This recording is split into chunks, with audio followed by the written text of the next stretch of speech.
Thank you. What a night, what a lineup, what a talent.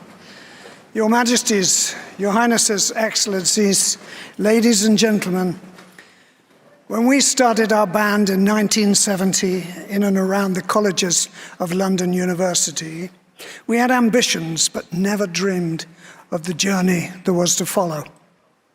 We were fortunate in the fact that our four wildly different personalities came together to achieve a wonderful chemistry.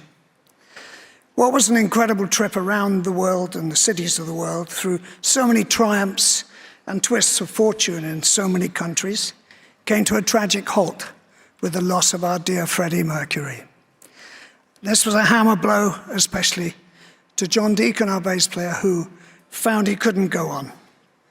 So, depleted by 50%, Brian and myself determined to keep our music alive, and with the help of wonderful singers like Paul Rodgers and, of course, the great Adam Lambert, we continued to tour the world to this present day. The Polar Music Prize is exceptional in the fact that, unlike other awards, it recognizes the entirety of an artist's career, unlike any others, I think. What an honor to be included in this glittering cavalcade of previous laureates. True Olympian company indeed. We are so proud to be the recipients of this incredibly prestigious award, also to share the stage with these wonderful other two laureates, Herbie Hancock and Barbara Hannigan. We are honored and proud. We thank you, Brian.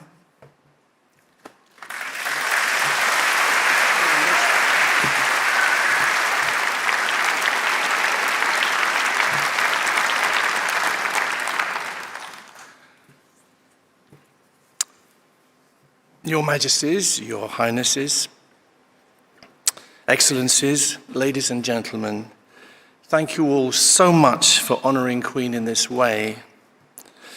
Sweden has already been very kind to us over the years, and this really is the icing on the cake. What a wonderful privilege, and I didn't realize what it was going to feel like to accept an award in the company of Barbara Hannigan and Herbie Hancock. It's beyond. Such an honor.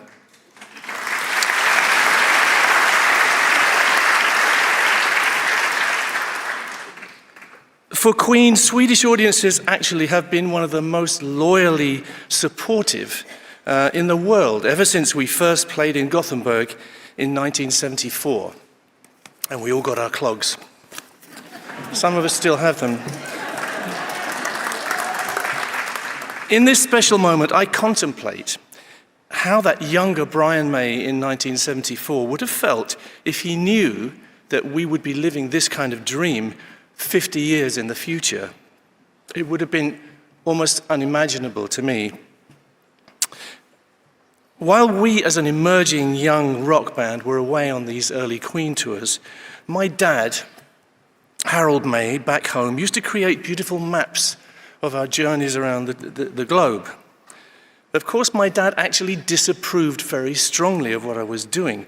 He was heartbroken that I'd thrown my life away, my scientific career, in order to play rock music.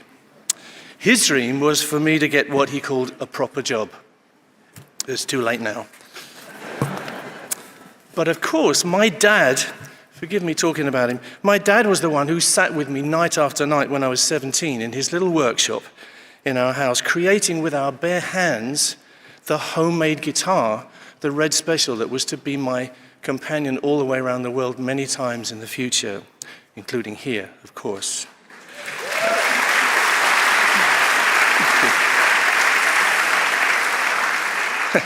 And from being a very disapproving parent, eventually when I finally flew him out to see us in Madison Square Garden, he took my hand and said, "Okay, I get it now."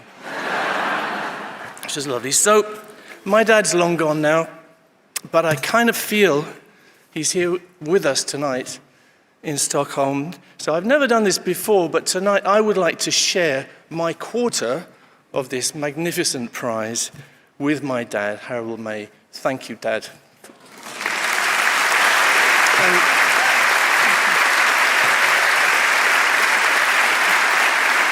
And on behalf of Freddie and John, my dear friend Roger, and myself, thank you, Sweden.